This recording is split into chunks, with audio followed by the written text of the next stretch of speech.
Good morning.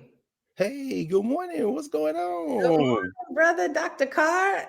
Look, I No, done added an honorific. no, right. Your brother is the one, not doctor. It's Greg. What's going on? Lurie Daniel Favors. How are you doing, sweetheart? I am enjoying life. I I am apologize. grateful to be alive. The Yes, ancestors are good. I I- have nothing to complain about. all the time, all the time. I apologize, man. At 57, it's like, wow, I grew up in an age where you call people sugar and sweetheart. Apparently, that was my first honorific as a child. I call everybody sugar, sugar. Now I've gotten old enough to realize that that isn't necessarily an honorific in the social structure we live in now. So let me apologize. I just said sweetheart is out immediate the African Southerners. So no, I'm glad to see you though. You know what's interesting is intentionality matters a bit, and that's how it was taken and received, right? So there's this dynamic that happens with familial kinship ties that can sometimes create a different context. So there's no absolutes in this world. No question. No question. That's a good lesson to learn. That's a good lesson to open class with this morning. So I'm so glad to see you. I guess our sister is exploring another part of the African world, Professor Hunter, huh? As she should. I think she deserves a little bit of time. No She's question. earned it. No question. Well earned it. Well earned it. Good morning, Nubians. Everybody is live in Nubia and we're just getting to go. So Yeah. uh, Got the brothers and sisters and the family coming in. I'm logging into Nubia myself just to make sure, yes. because Yes. I'm never usually on this side of things. So. Yes. Well, I'm glad you're back. Hopefully, this will be the start, well, the continuation, because we did it one other time, but that wasn't that long ago. It was a couple of months ago, I guess. A couple months ago, it was on the 100th episode. Yes. Yeah, Yes. that was good stuff. Yes. So now we can continue like we said we were going to do. So this is a beautiful thing. I'm logging on too to see here.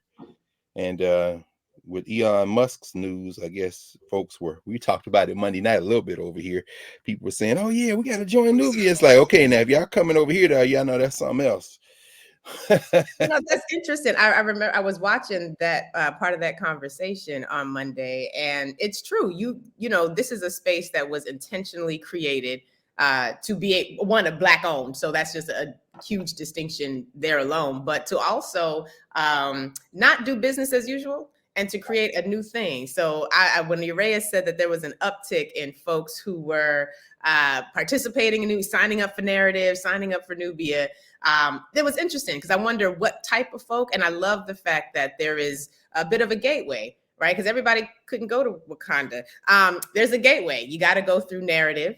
The education is sort of the portal to the community, and I love the way that that's set up. I think it's a great feature that distinguishes this space from all the others. And they may not know that yet, but they'll figure it out once they get here. They'll figure it out. I mean, we're all figuring it out as we go. That's right. They'll figure it out. Folks say, okay, this is different. Yeah, this is where we're supposed to be. As we say, individuals don't beat institutions. So, what's going on over there at MEC? Y'all still rocking and doing the thing over there? Still doing a thing, trying to figure out the complexities of Black leadership that may not necessarily be aligned with the needs of Black people, trying to Oh, figure out how to advocate in that space. It's an interesting dilemma, my brother, because, we for a long time thought that representation was the thing. And I'm just not convinced that it is. well, we know that. I mean, we know it's not. We had expectations we probably shouldn't have had. Well, maybe that first couple of generations, I think they may have had different lenses. More of them, maybe some Negroes always been Negroes. I thought about you the other night. Law and Order Special Victims Unit. They had that black deputy police chief that they got rid of, and he's charged of race. I guess he came back last week in the episode, and they were like, "Well, you're not a cop anymore." No, I'm going to be deputy mayor in the new administration. I thought to myself, "Wow, Eric Adams got propaganda on Special Victims Unit." It's insane. It's insane. But I think this gives us a real opportunity. So that's existing at the city level. It's existing at the New York State level as well. And I get I'm aligning with some people and coalitioning with some folks and some amazing groups who are really changing the framework. So it's not because we're realizing that our community, we don't have the culture politically to hold our elected officials accountable in the way today that I think we may have had a few generations ago. There's some different different attractions that are pulling on the energies of elected officials, some different things that you can get benefits, quite frankly, from participating in the system. So it's been a real interesting opportunity to learn how to hold our people accountable when our people are sitting in seats of power that were designed to intentionally destroy Black communities. So it's an interesting dynamic, but it's, I think, a part of the learning curve of figuring out how to integrate into this political structure as Black people while maintaining a sense of duty and obligation that centers Black people. Yes. Yeah. We're part of the system because we're in it. So how do we interface with it? How do we interact with it? There are no easy answers, and we got to live in the place. I mean, you and I and folks in Nubia and, a handful of folk who, struggle to pay our rent and our mortgages and to meet our bills like everybody else. But then the majority of our people are living much more precariously, as we know. So it's wonderful to think as revolutionaries and to think and plan and plot and try to execute that. But then we realize that, our people who are living from day to day, as Stevie said, living just enough for the city, they need some material things right now. That's right. So it's always we can be right. As Ben Jealous was writing about, I think his grandmother just made transition. I think she's like 105, and he was saying, of course, he comes out of Virginia and spent a lot of time in Mississippi, as we know, and he said one of his things grandmother used to say, because she knew her grandmother, I think, came out of enslavement in Virginia. Anyway, he said she used to tell him, well, you can be right, and a few of y'all be right, or you can win. Now, if you had to pick between being right and winning, what you gonna do? She said, I would rather win. I mean, and that isn't to say we compromise our values, as we know, but I mean, it's more complicated than it appears on the surface. So it is. Yeah. And those of us who are trying to win also got to make sure those wins are presented, I think, to the community in a way that's palatable, right? If you are one of the folk who is, got more month than money at the end of the month, and having been there, right. Word. Yes. There, it's hard for you to tell me to come out and, engage in this protest or, vote for this candidate when I'm trying to keep my lights on. And so I think that duty is also incumbent upon those of us who are trying to make that win, connected to the needs of our community, to do so in a way that empowers the community to meet those needs while engaging in some sort of political or other form of activism. My friend always says we have to be doctor and patient at the same time. Shout out to Brother Mike Harper. So while we are in the process of diagnosing the issues, we are also having to create the conditions where we can heal from not the diagnosis for the community, but for the diagnosis for us. My God. Yeah, it's a challenge. No, that's it. And healing.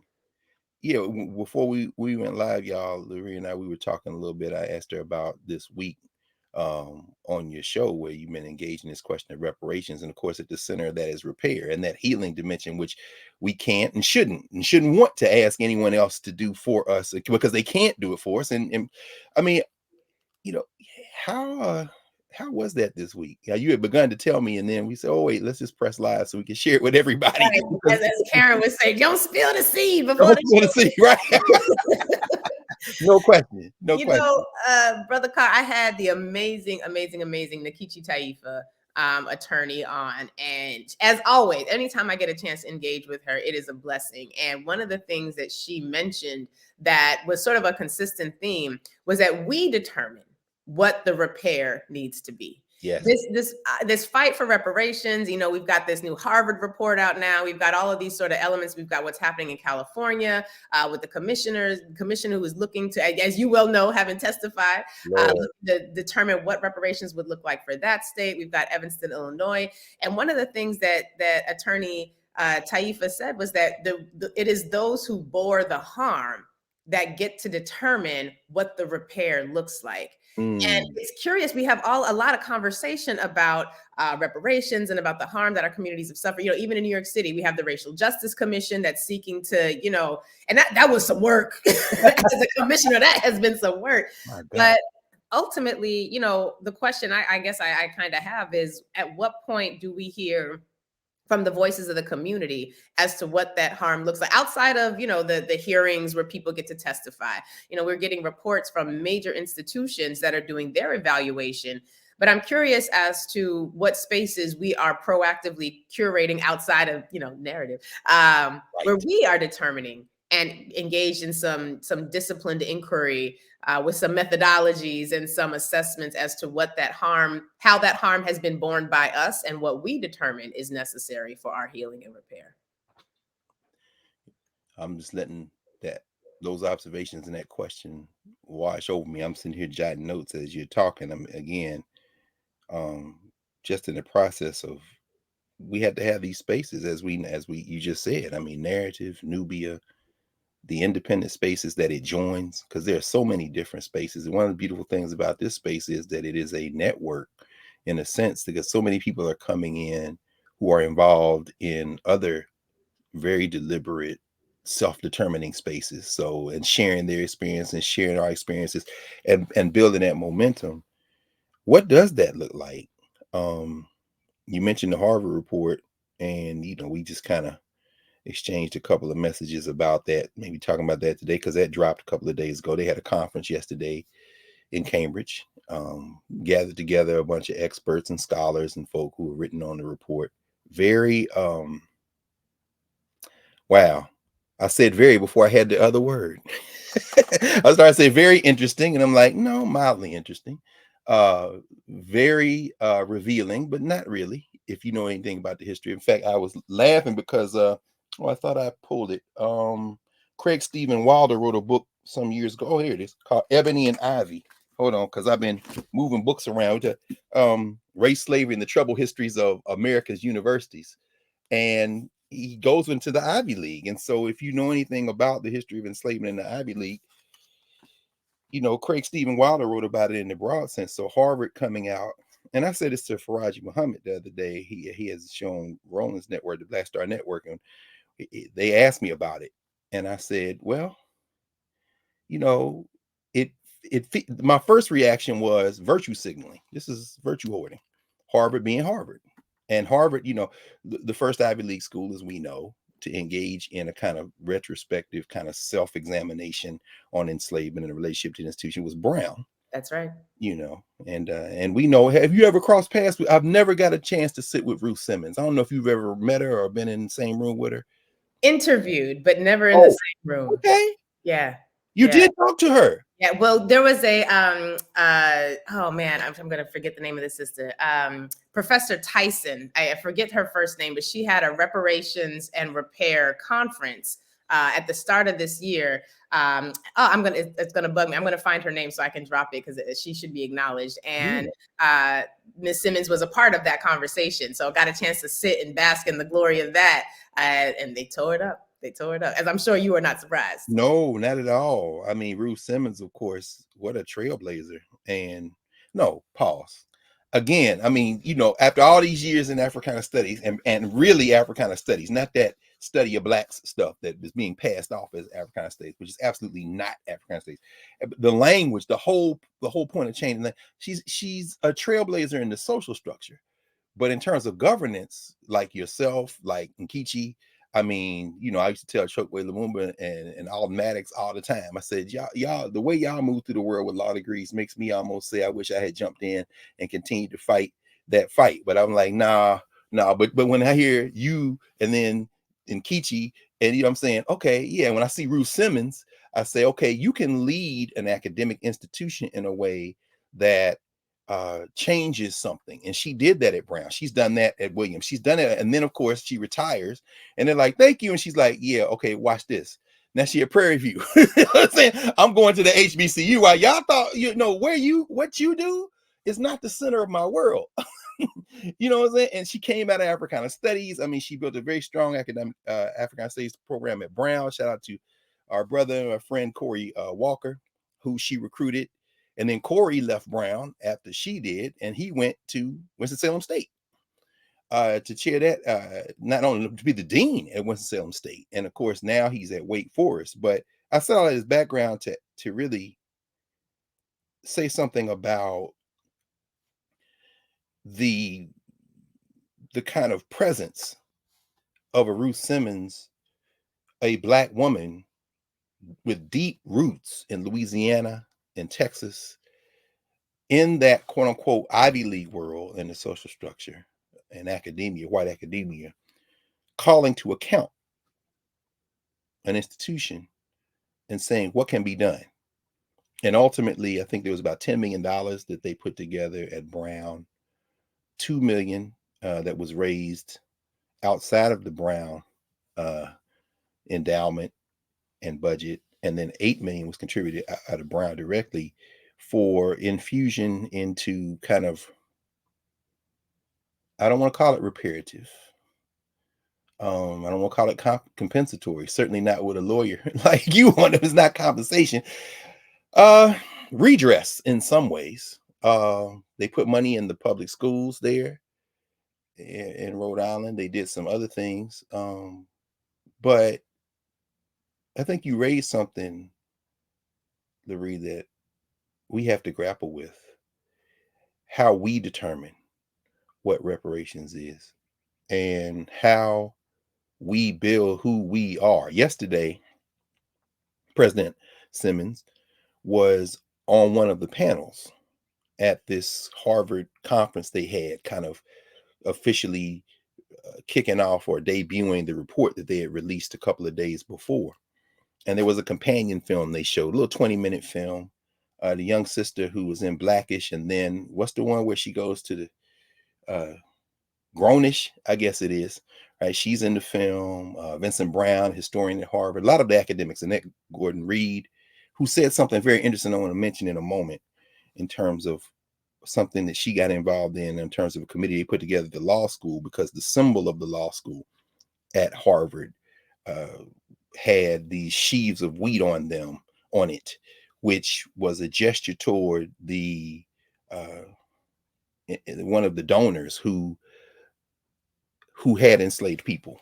And so there was this whole debate about whether to keep the seal of the Harvard Law School. And I'll come back to that in a second. But in other words, there were a number of people on this panel. Sven Burkett, who had started research as early as 2007, a professor, probably, if you know the name at all, Burkett's most prominent or well-known book is probably his book, Empire of Cotton, which is one of the books which informs the 1619 Project. What is the relationship of labor of African people and the creation of these material resources to the establishment not only of the United States, but the plantation economies that basically built the settler colonies of the Western Hemisphere. As we know, as our brother Howard French has been an invaluable kind of discussant and writer and thinker on this of late, particularly for us in Nubia and narrative in his book, Born in Blackness.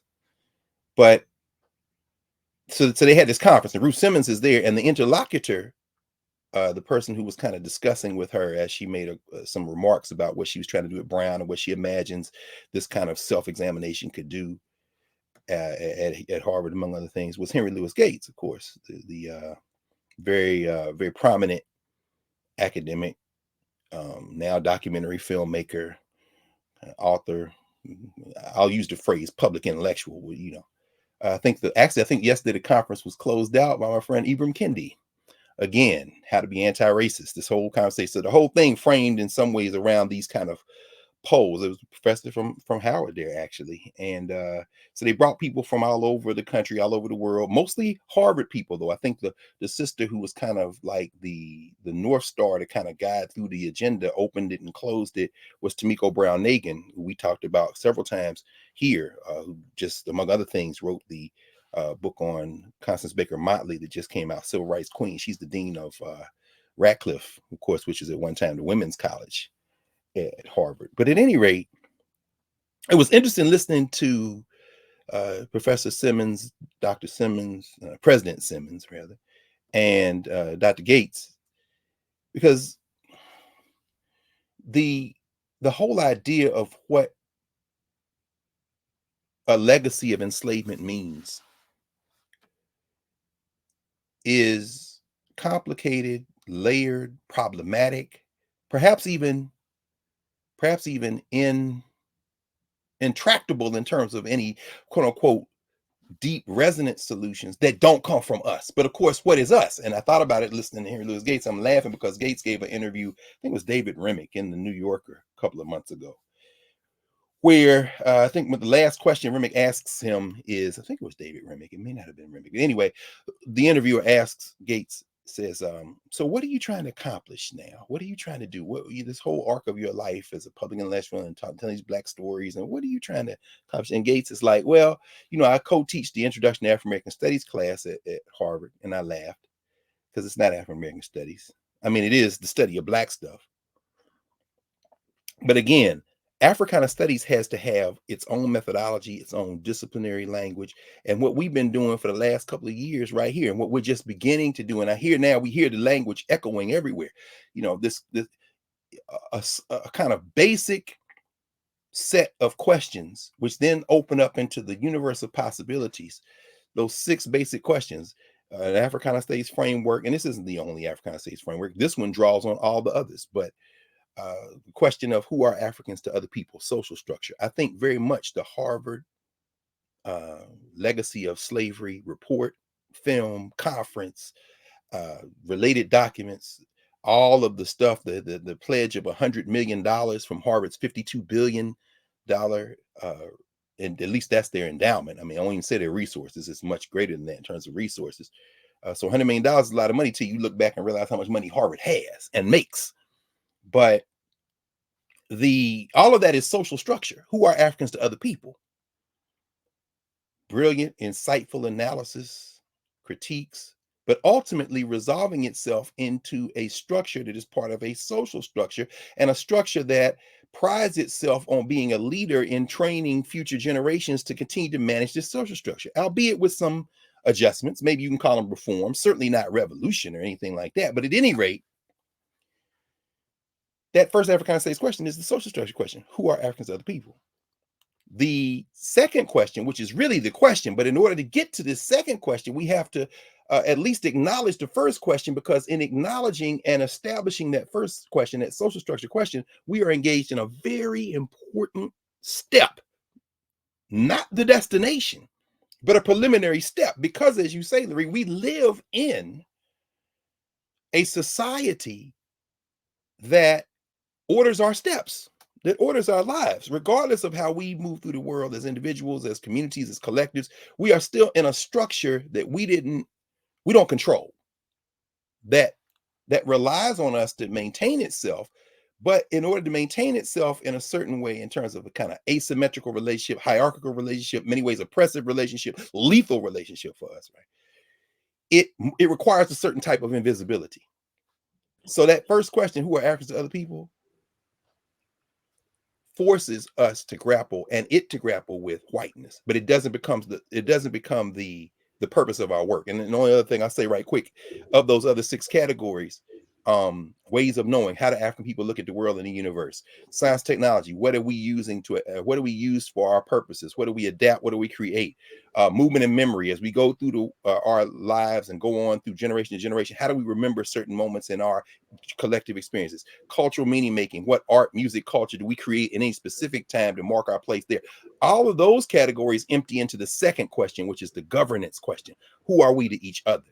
And that is the question that is not, and should not be, and really cannot be in the Harvard report, because Harvard isn't ours. Watching the film and all these Black scholars, Black celebrities, Black public intellectuals saying, how do we grapple with our legacy at Harvard? How do we? And I'm just laughing. Who is we? Why y'all keep saying we? Oh, y'all work at Harvard. Oh, not only that, you have something at Harvard you want. Anyway, but let me pause there, because you came back. Jump in, please, because explore this. Brother Carr, I have so many questions right now. I wonder how Karen does this, where she can talk with you and not just pepper you with the questions. And I committed to myself and to Nubia, I would not do this, but I just got to sit right here, because you said that first question, who are we to others? Who are African people to other people? You said that is not the destination. That's just a by stop on the journey. But one of the things that I'm beginning to wrestle with is this concept that perhaps because of the way the injury has been perpetuated, for a lot of us, part of the sickness of internalized white supremacy, whatever label we want to put on it, is seeing that first question, who are we to other people, as the destination, and Yeah. literally fashioning our entire culture, our survival mechanisms, what we pride, what we value, what we train our children to value and to seek after, is all to make that first question, who are we to other people, to fit within and to squeeze and manipulate and contort ourselves, our body, our culture, our minds into making that the destination. Who are we to other people, and how do we become more palatable to other people? Because in doing that, part of the sickness causes some of us to believe that that is a source of power, of being able to repair ourselves in the eyes of other people. And that becomes sort of the, as my sister would say, the sunum bunum. That becomes our soul, Yes. our sole effort, our sole Teach. goal is to make ourselves more palatable and acceptable to other people, forgetting that there's 5 other questions that we need to consider that would fill out our framework, so much so that that first question, which it sounds like is the one question that Harvard was asking, right? And I put this in the private chat. I hated to quibble with $100 million, but seriously, Harvard, really? $100 million? We And know it ain't which like one you now gonna it get is. it. No question. You're not gonna get, it's Harvard's money, it's gonna stay at Harvard. Right. Right. So that, how do we, and as we're thinking about what reparations look like, and again, going back to attorney Nkechi Taifa's question or statement that we determine what the repair is and what that repair looks like, if many of us are stuck trying to answer that question, as if resolving that question would indeed resolve our issues as a community, what are the pathways for us making sure that we realize, no, y'all, this is just question number 1, and this ain't even necessarily the most important question? Don't go anywhere, because I mean, like I said, we this is a conversation. We always have conversations. So we got. I'm loving this, and thank you, because you're peeling this back. When we came up with that African States framework, there really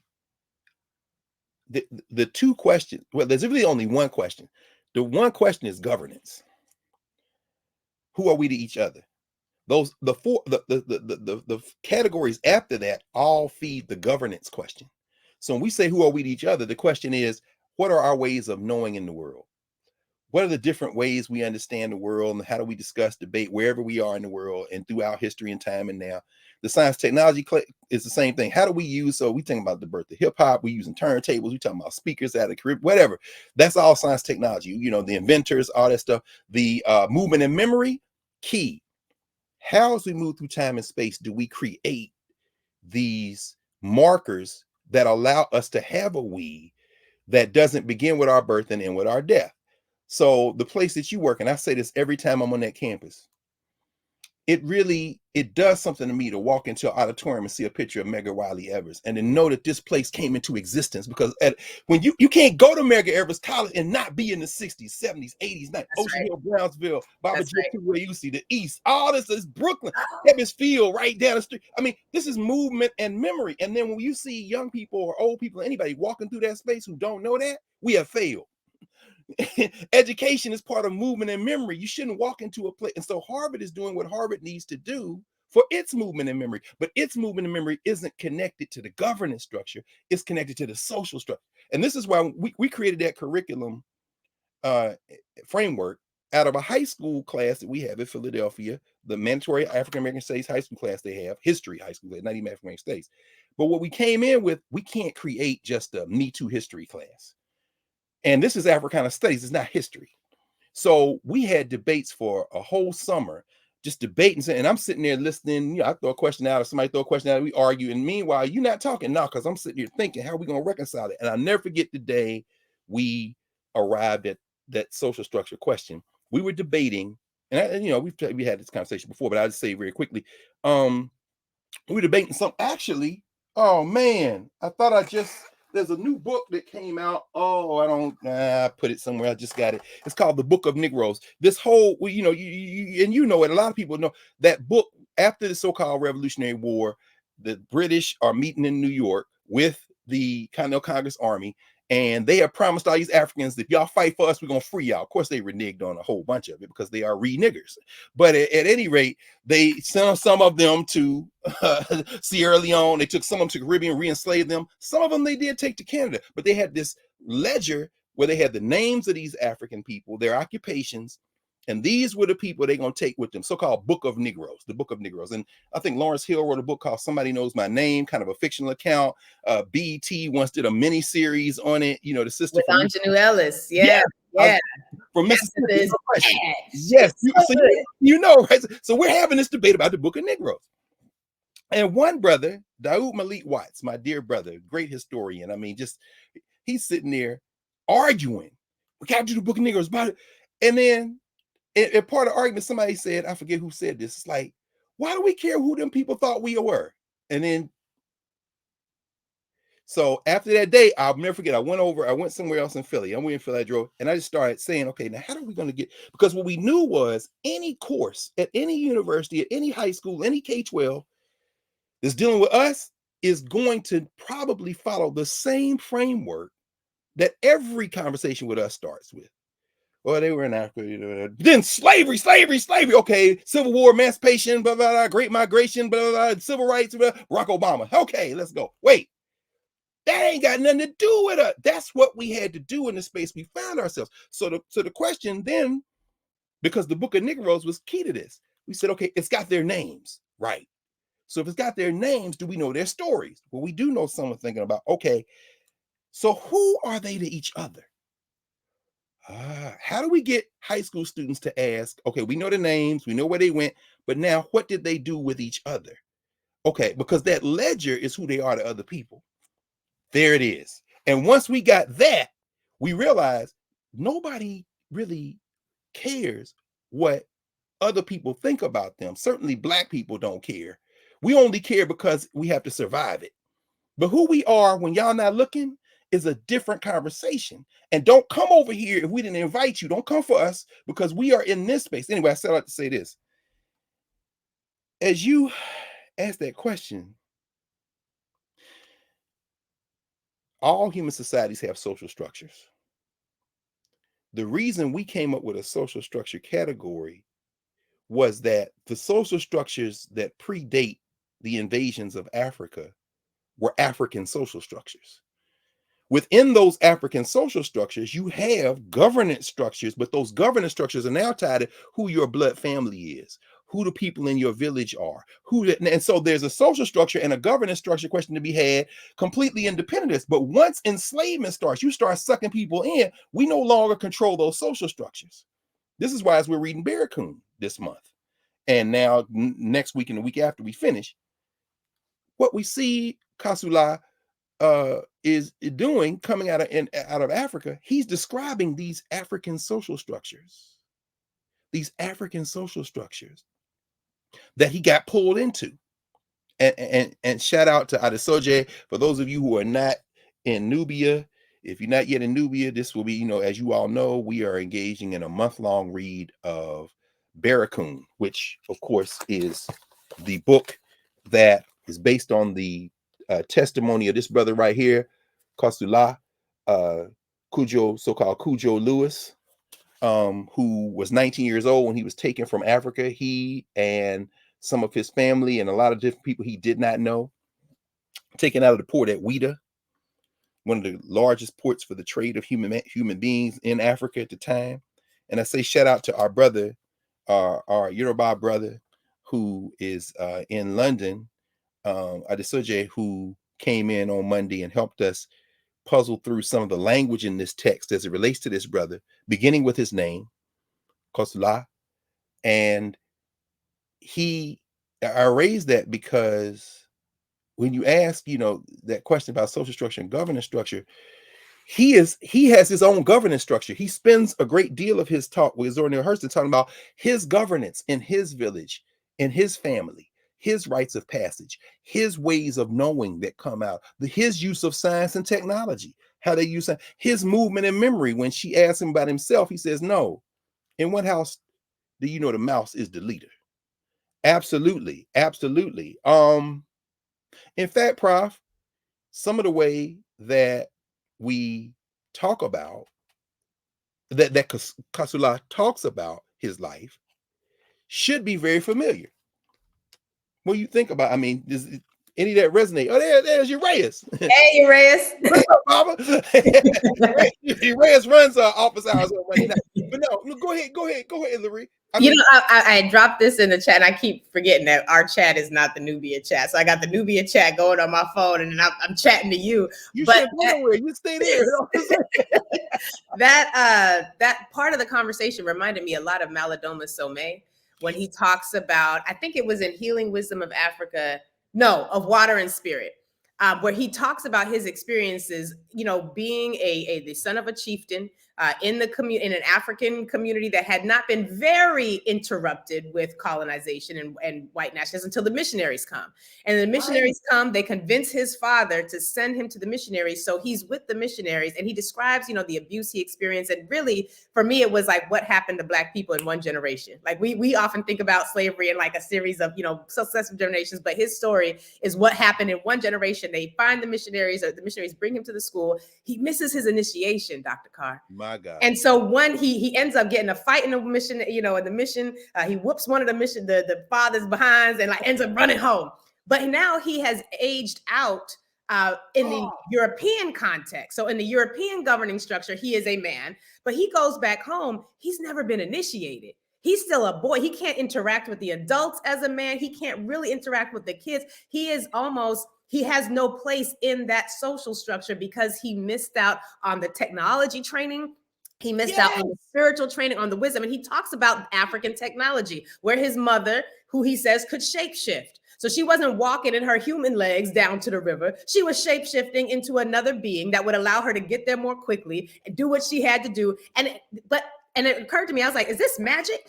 Well, it's African technology. That's right. And it shows up in that way, but he had to be initiated and go through the entire initiation process. A grown man being initiated with young boys before he could be considered a man in his society. And that existed independent of what the missionaries said. It existed independent of what the white people's rules about, when you reach a certain age, you're going to be an adult. If you ain't been initiated into manhood, you are a non-entity in this society until the African governing structure that birthed you is going to help you transition into these phases. So it was a connection for me during that conversation about Kasula.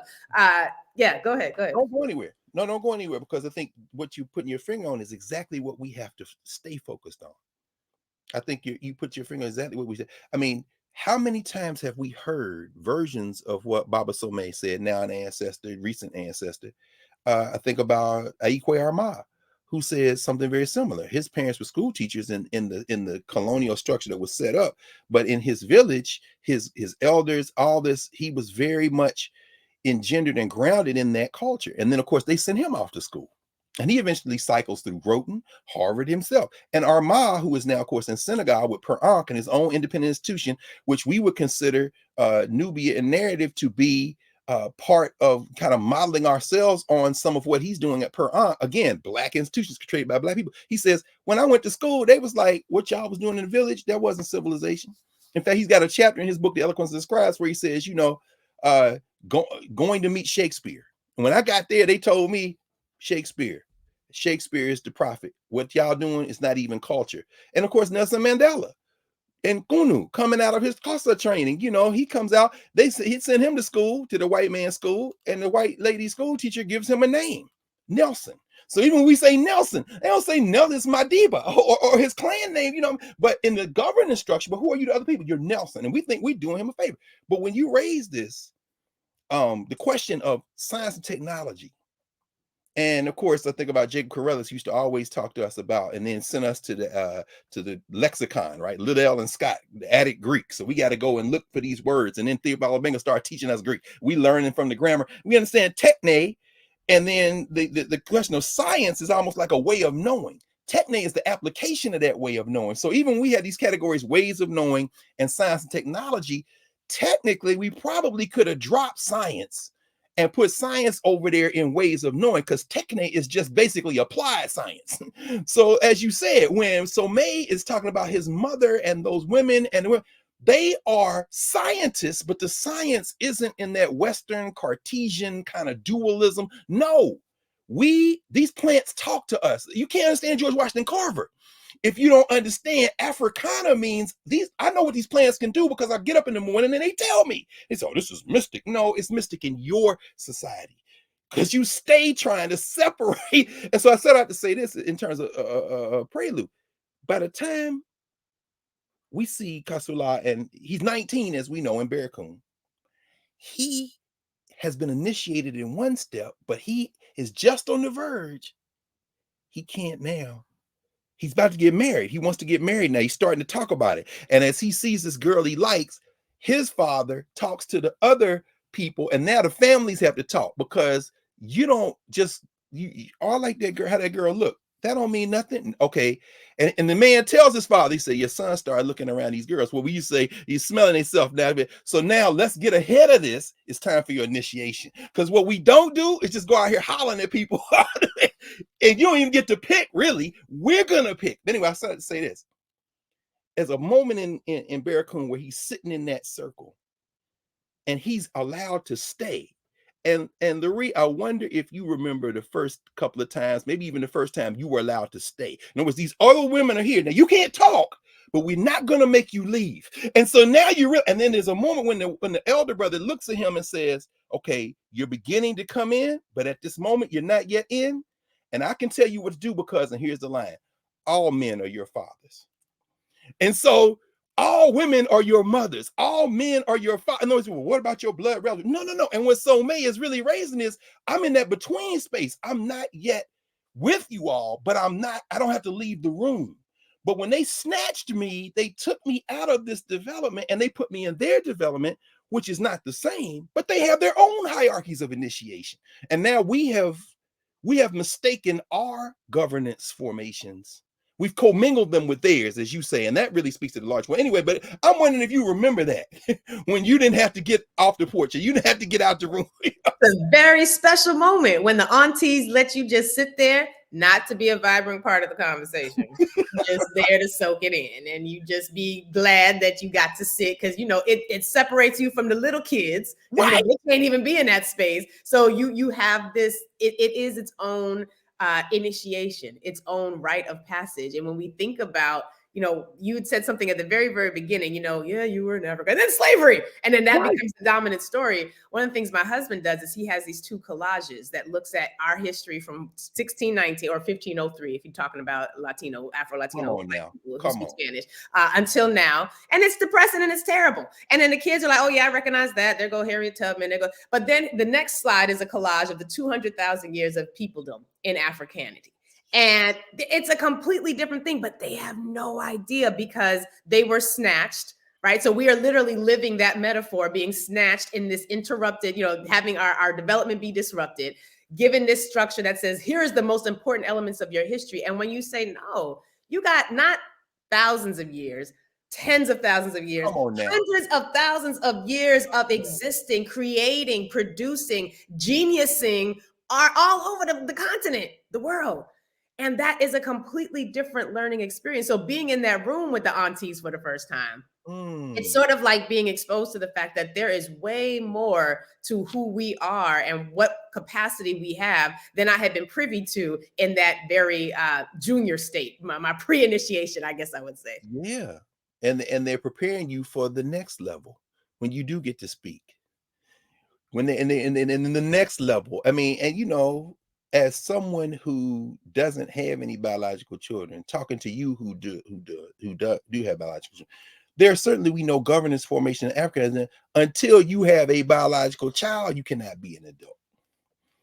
Now the irony in that, of course, is that there are, however, other roles that can allow you pathways to adulthood, but they come with a certain type of expectation. For example, my friend Daniel Black down at Clark Atlanta University, he wrote incredible novelist. His book, The Coming, is so incredible. I mean, he draws on years of research, years of sitting with people of African descent around the world. And one of the things we see is that, okay, if you come back, as Somé might say, back into this physical reality with a certain assignment, okay, you don't have any biological children. Your job, however, is to be the healer, or your job is to be the memory keeper. So your pathway to adulthood doesn't require necessarily biological children, but it means, however, that what you will come here to do, you have to do that. Because if you're not going to do that, I mean, but it's so complex, as you say. And I know that, you and your husband, y'all have, been at the center of a curriculum formation and curriculum movement. One, of course, with those deep roots all over that we have had. We've been fighting to build curriculum since we got snatched. And when young people in particular grasp that, it just opens everything up. Like you say, I hear these kids all the time, and not just young people, but I don't want to see no more movies about ass whippings. Neither do I. Why? Because these histories are about, and at the center of the Harvard report is trauma. And then the triumph is all linked to Harvard. Like, I love it. They name all these black people that went to Harvard. Du Bois, Martin Delaney got put out to medical school, Charles Hamilton Houston, Eva Beatrice Dykes. I'm like, I'm a Eva Dykes fan. Eva B. Dykes was no joke. We'll talk about her in a minute. But I'm saying, but you giving yourself credit for them coming there. Everybody I named, with the exception of Delaney, whose parents came out of enslavement, came out of HBCUs. And you gesture toward the HBCUs, but you really want to give yourself the credit for at least being progressive enough to have them come. Anyway, I set out to say this. When we start talking about reparations, and Nkechi, of course, one of the people who was present near the creation of NCOBRA, National Coalition of Blacks for Reparations in America, those 5 injury areas that NCOBRA identifies as said, these are the ways we were injured. The first of the 5. The second of the 5 is education, then is health, then criminal punishment, then wealth and poverty. Those are the 4 kind of outward facing, dealing with this question of social structure, what we are owed or what we demand. But the first of the 5 is peoplehood. As you said, nationhood. We not only don't expect that of the social structure, the minute the social structure tries to come in there and say, okay, well, this was a crime, yes. And in our common humanity, we have stop. No. Yes, we are all human beings, but we're not going to jump to that conversation, because if we jump to that conversation, we are now playing on the social structure ground. Because your we that you want us to include ourselves in has an invisible center, and that invisible center is whiteness. The minute we say we and don't distinguish us from you is the minute that all of our we will be dictated by your we. But isn't that the goal for them, though? Isn't that the goal? Just like emancipation, as opposed to us taking it, like well, if we give it to you, your freedom can still be on our terms, as opposed to if we taken it, which was happening, right? If we create what the healing looks like, then we can put our little $100 million, which is a drop in our bucket compared to our endowment, but you ain't gonna know that because you don't even know how much money we really got here. But then we can control what the healing looks like, and we can make sure that the healing of you, who we acknowledge that we harmed, yes, we can acknowledge. We can also say that the healing you experience will be palatable to us. And so your healing will not require us to endure any harm, because God forbid we should actually feel the pain of repairing what we broke. Yes, that's exactly right. That's exactly right. And how do we, with the idea of our collective interest in mind, and I mean just not just as a species, but as part of the reality we live on this ball. And while it would be very nice to be just leave us alone, the earth is getting ready to reset and wipe the whole species out because some of the foolishness is going on, right? I mean, so we're not trying to say we are separate from y'all. We ain't never going, but as you say, that is the goal. The goal is to maintain the institutional power, to maintain the hierarchy. Yeah, we'll let some of you all in, and yeah, you're right, we did a little wrong. And yeah, we're going to set aside $100 million. But then when you read the recommendations, this is what cracks me up. I mean, they had a recommendation on honoring, engaging, and supporting Native communities. Okay, so what exactly does that look like? Because as you say in the film, as you say in the report, you're on stolen land. You giving the land back? Okay, well, very good. No. We ain't say we're giving the land back now. We're going to have dialogues. We're going to have symposia. We're going to invite a few Native American children in and say, okay, all right. Well, okay, well, what about us then? I love this one. Recommendation number 3, develop enduring partnerships with Black colleges and universities. Now, I don't know, Lurie, if you ever ran across any of these students. I encountered them at Howard years ago. There have been a number of, I don't know, did you do at any point in your formal education, did you do any exchange semesters, like you went to another school for a semester? I did. I went to the Dominican Republic. I was supposed to go to the Dominican Republic and Ghana, but I went to the Dominican Republic to explore race in Latin American culture and slavery throughout Latin America. What was that like? Oh, it was dynamic. I didn't have a perm. I had just cut off my perm, so I had this. Yes, you had your hair. I had my hair. So Well, that I'm sorry. Kwame Ture would say that's your perm. right. I love how Kwame used to say it. Baba Kwame would say, "Oh, I don't understand. Why will you have to do something to your hair? You call that a perm? That's And a this is temporary. permanent. It's a temporary. Your permanent hair." He was like, ha, ha, ha. Then he started laughing. I said, "Damn, that's true." So you cut out your temp. I cut out my temp and I had my perm. I always say that because I believe that my hair colored my experience, because I have light enough brownness in complexion that I was considered that, there's like this whole unique racial category that they've created in the Dominican Republic called Indio. And it's sort of a cute phrase to use to bypass being Black. And there's, internalized white supremacy all over the Caribbean and, all over the world. This should not be a surprise. No, but when my husband, then boyfriend, came down to visit, they told him, "Oh yeah, you're not Black. You're Indio." He was like, "No, I'm Black." And I was like, we Black. I'm gonna be real quick. We had Brother Carr, this mechanic who came, or a plumber who came, because we had some pipes in the apartment I was staying in. I was staying with 3 other Americans, and he's a brother. He's not your complexion, hair kinky like mine, a brother. Like, if he was on the street, his name is easily Urias or Raheem. Like easily. And he asked us where we're from, and my roommate says, I'm American. She was a white girl. She's Mexican American, pointing to Mexican American. She's Dominican American, and she points to me and says she's Black American. Now, interestingly, she was just American, but she gives all of the descriptions. And he looks at me, he's like, "Oh no, this is all in Spanish." She's like, "No, you're not Black, you're India." And I knew it was about to happen because I'd been there for almost a year at this point. I was like, "Well, no, I'm Black American, just like you're Black Dominican." Oh no! And then I just waited, and I mean, it was sneaky. I shouldn't have did it. No, that's beautiful. He straightens up, and it was like the energy in the room, like the hair on the back, because I didn't quite know what was about to happen. And he looks at me and he says, "My skin may be black, but my soul shines white like the sun. I'm like an albino compared to Africans. I am not Black." And it was a quick moment. And my roommates, who were also there to study their own respective things, they knew it. And it was like, Lurie. But it was a very telling moment, because viscerally, I was seeing what I had been studying. And it was not much different from, I ain't Black, I got Indian in my family. It was a Spanish version of, no, I got good hair. It was like, no, you might think I'm Black, but really I have all of these other things that take me out of that. So I'm really not that to you. So that experience kind of exemplifies what my travels internationally were like for school. So that takes me out.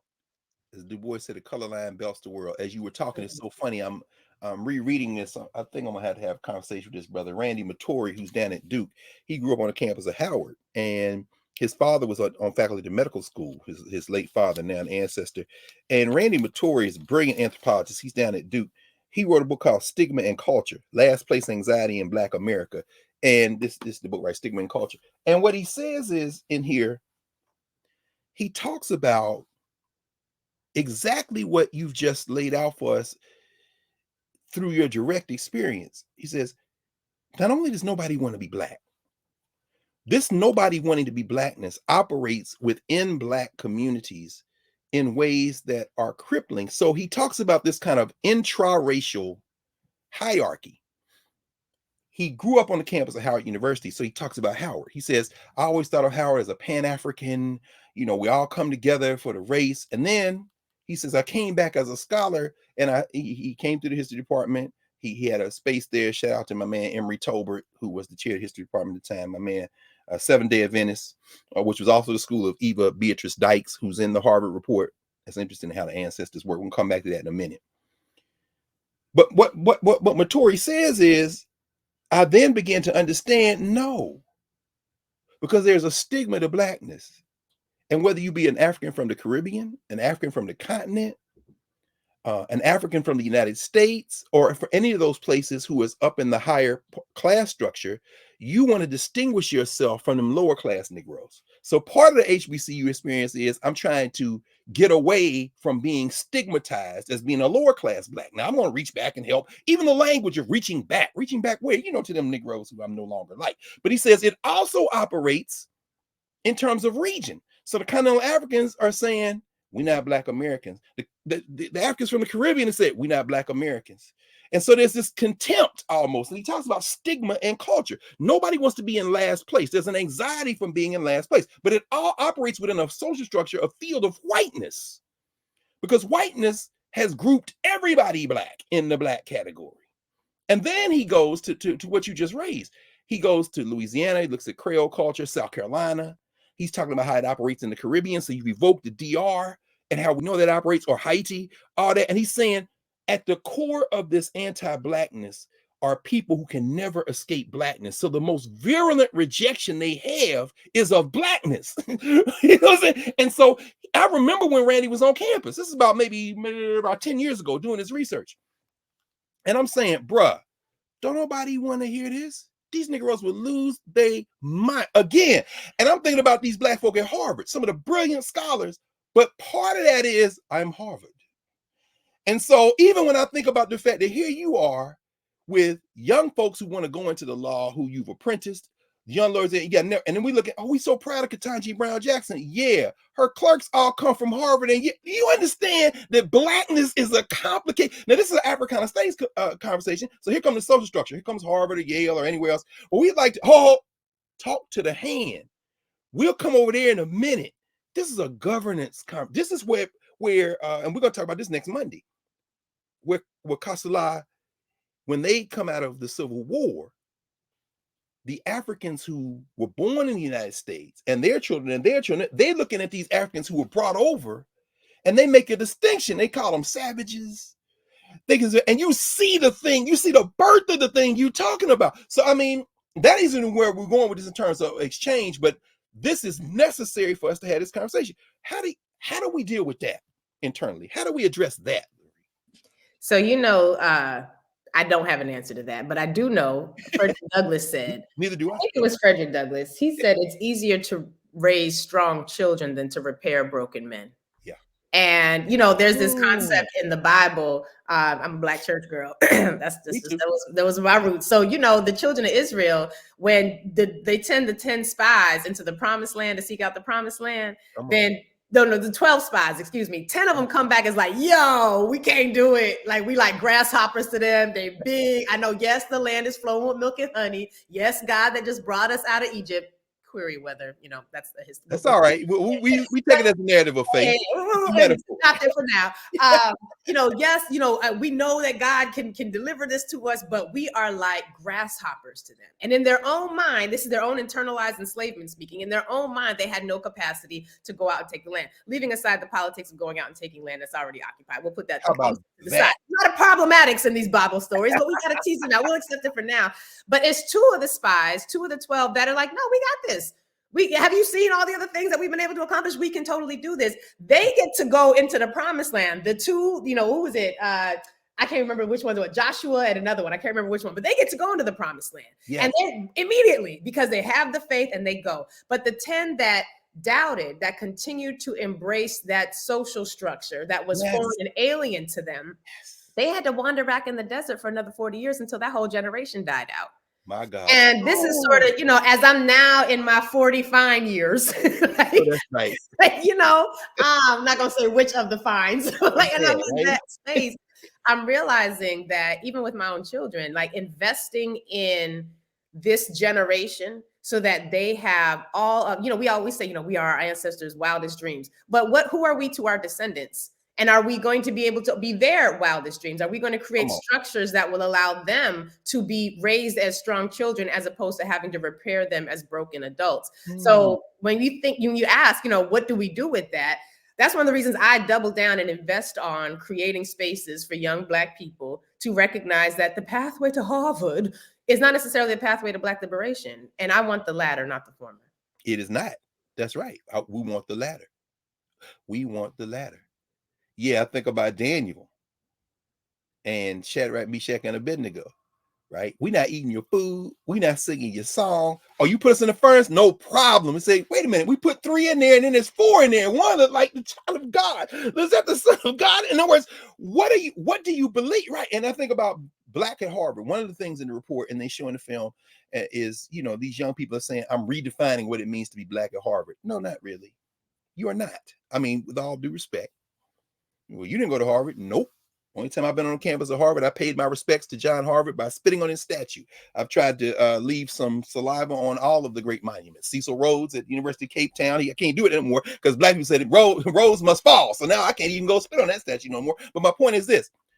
Do you know the first Africans that came on that campus, enslaved people, were African people? When Martin Delany came there, you know better than Martin Delany? You know what I'm saying? Martin Delany. So you're not redefining what it means to be black. Now, Harvard has done a very good job of helping redefine what it means to be black, because in some ways, some of the tensions that we've just been talking about exist at Harvard between continental Africans and Africans from the Caribbean and Africans born in the United States. Some of this foolishness found its way, and I hope, and I look forward to hearing the conversation you have with Sister Moore, Camilla Moore, over the Reparations Task Force Commission in California, because of course they came down on the side of lineage, saying that, you have to prove that you have an enslaved ancestor in the United States to get reparations in California, which of course utterly absurd conceptually as far as I'm concerned, but legally, as you know, better than I do. And that's why they had, and it's so funny to me because they beat me up.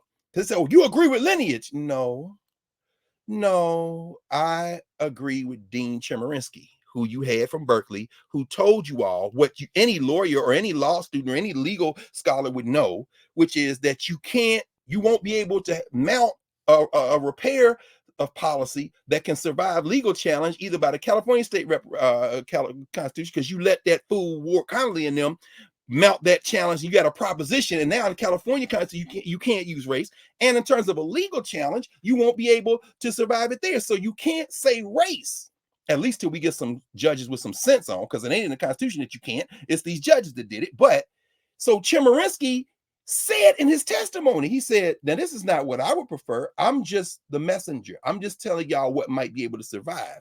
So some of these reparations advocates say, see, you support lineage. No, this is a Hobson's choice. There is no good choice. In fact, the only good choice would be that you make the demand that you want and let the chips fall where they may. Look at your ancestors. So when they say, well, we're defining what it means to be black at Harvard, redefining.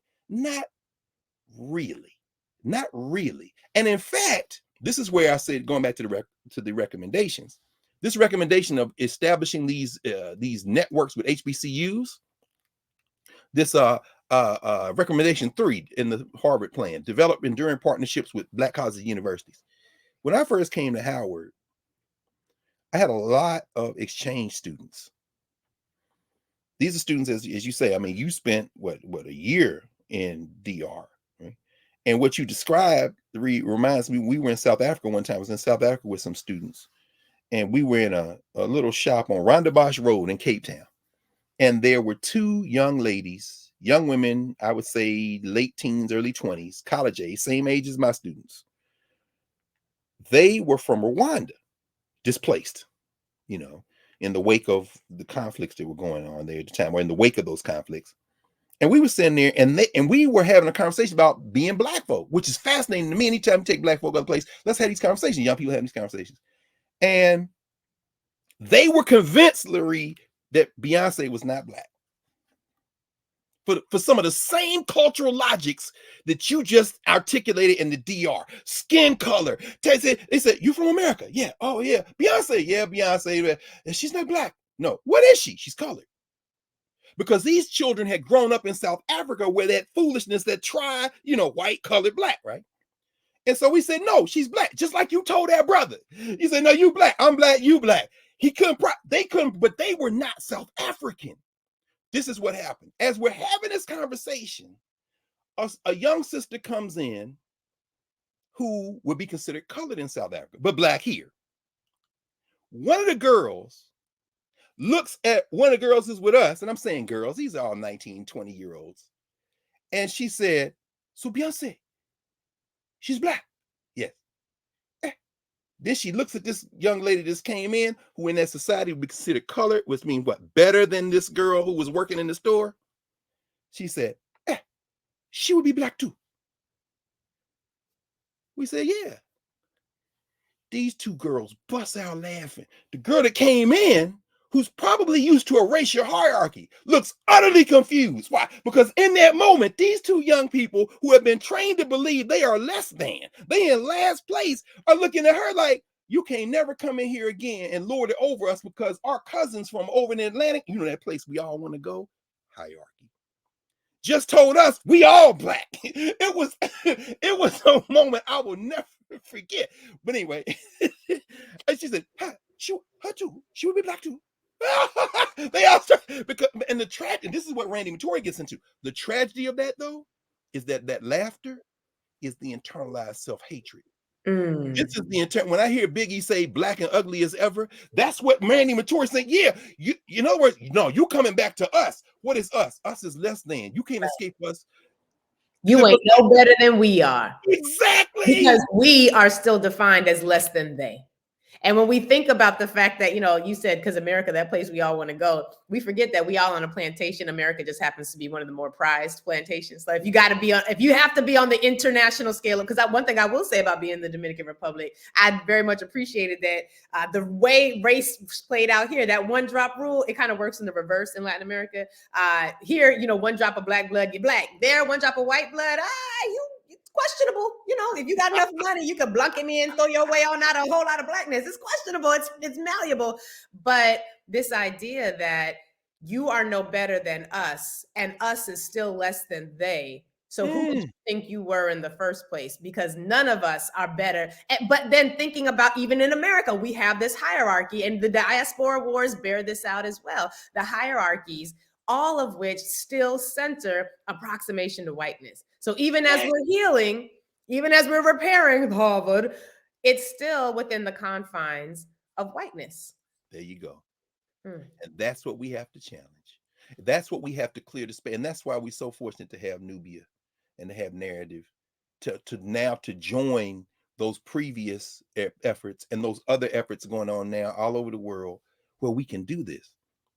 And that's, you're right. I mean, the whole idea of being less than, and as you say, it's one global plantation, and some, like John Harvard's plantation, are considered to be the preferred plantations, and some folk are good white folks. I mean, when Kasula talks about the mayors and those who had them enslaved, and he says, they were good. What does good mean? They didn't whip us every day. And I'm thinking about that watching the conference yesterday at Harvard and reading the report and thinking, and this is why I think it's important what Annette Gordon-Reed said. Annette Gordon-Reed, professor in the law school, history, brilliant sister, written so much important work. She'd done a lot of the work on Thomas Jefferson, Sally Hemings, the Hemingses of Monticello, several books, in fact. Professor Gordon-Reed, says she was on the committee that considered what to do with this seal from the Harvard Law School, which has its roots in enslavement. The recommendation of the commission that they put together at HLS, Harvard Law School, was to change the seal. She didn't agree. In the little film that they did, which is a companion to the Harvard report, she says, why? She says, I didn't agree. I think it should stay there as a reminder because I don't want anybody to forget. I said, I hear you, sis. I'm not mad at you on that. In other words, what y'all not going to do, you dump $100 million in, you do some work here and there, you now give yourself credit for being so self-flagellating, and veritas becomes that much more powerful. Absolutely. Absolutely. And this is the question. Oh, man. Lurie, come on back in. This is the question, because I'm not saying don't go to Harvard.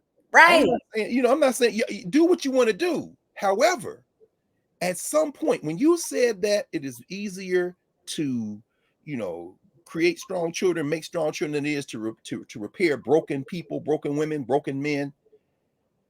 For those of us who can make that deliberate choice to break that chain, Jacob Perez talks about, that links our ideas to other people's ideas and speak to ourselves without interpreters, we have made a triumph. For our children, we want to relieve them of that. But ultimately, I'm wondering two things. Number one, can we ever relieve our children and our children's children and the future of that burden without us confronting that very real thing that Annette Gordon-Reed confronted in the room, which is, if you get rid of this, My child, my aspire, and your ultimate goal is to get past it. This comes up over and over again. We want to remember, we have to atone, and now we want to think toward the future. Nah, we see what y'all did there. You are irredeemable as an institution.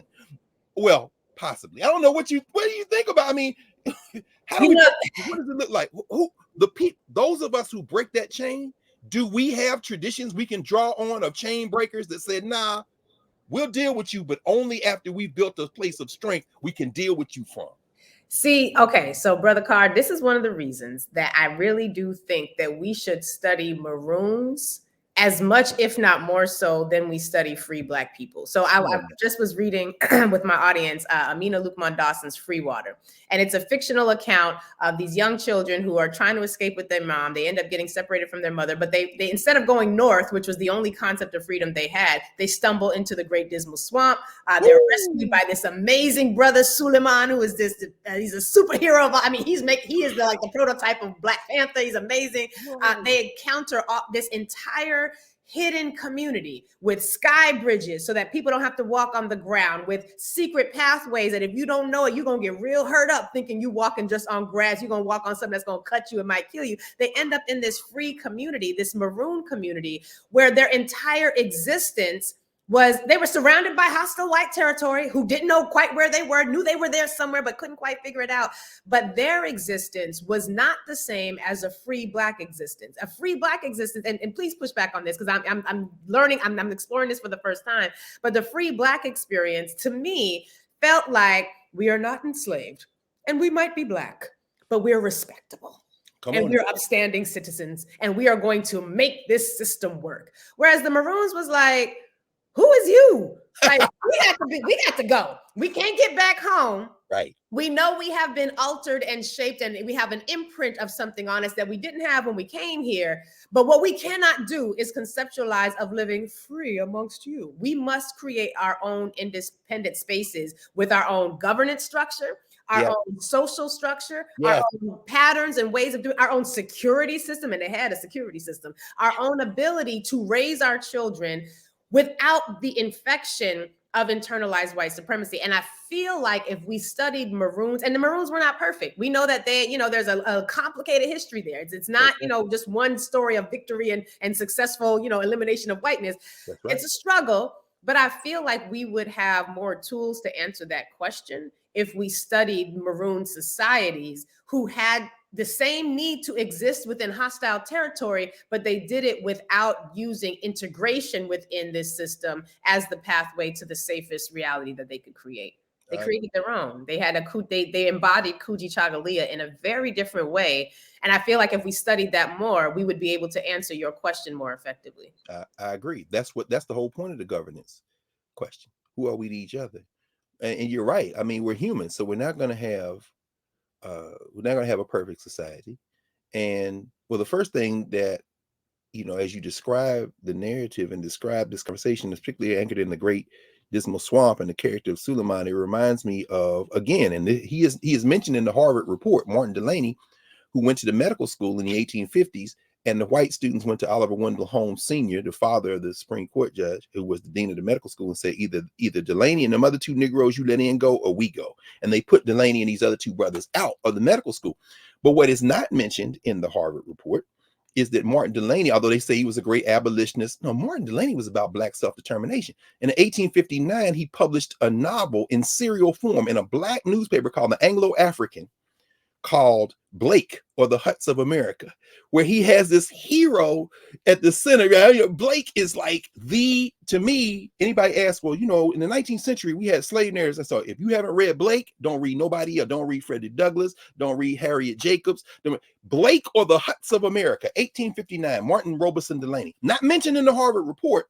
In fact, Henry Louis Gates, in that New Yorker interview I mentioned, the guy asked him, says, could you give us some books to read? And he gives all these books. And I just looked down the list, laughing at the list. And I said, I know Blake ain't on here. And it wasn't on there. Why? Because Blake is a Maroon story The guy escapes enslavement in the South, comes back, gets his parents, gets them north, then spends time in the Great Dismal Swamp. He goes through the Caribbean. He gets on a boat working backward toward Africa, makes a deal with the Africans to get black people to return, comes back over, comes then to Cuba. All this is in a novel in 1859. Also a love story, because every time he goes back, he has been forced to leave his wife, who he loves, and children. So he's going looking for her, finds her. I mean, all of this is in the novel, right? And so people say, well, I've never heard of Blake. There's a reason. Why? It's maroonage.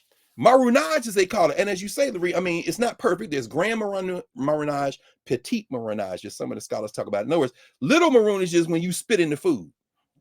Maybe intermediate maroonage is like in at Montpelier in Virginia, where the Igbo women probably poisoned and killed James Madison's grandfather. That's in Doug Chambers' book, Murder at Montpelier. We can't go back home, but we can kill you and make a deal with your wife. This is the thing that blew my mind.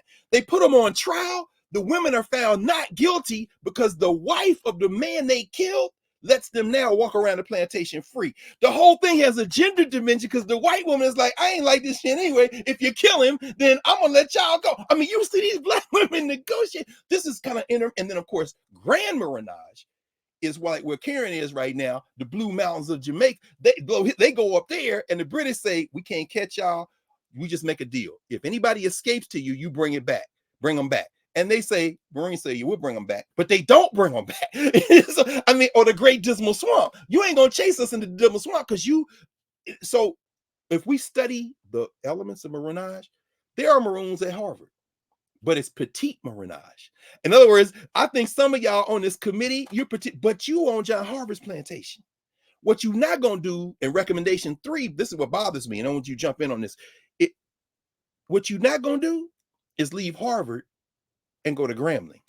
What you're not going to do is leave Harvard and go to Medgar Evers or Chicago State. What you're not going to do is go to LA Southwest Community College. And no, because you want that Harvard imprimatur. So your maroonage, even your protesting, is confined by your aspiration. He said, well, I don't want to be white. I know you don't want to be white, but you don't want to give up the benefits of whiteness either. And this is what Randy Mattori is talking about. You want to avoid last place. You are black, but you ain't one of us blacks. And this third recommendation, this is where I was going with it. When I came to Howard, they used to have exchange students.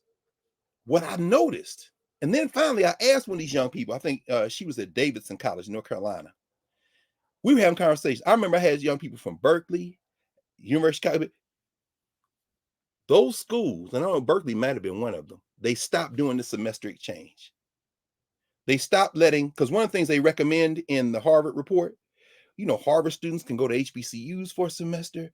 HBCU students can come to Harvard for a semester.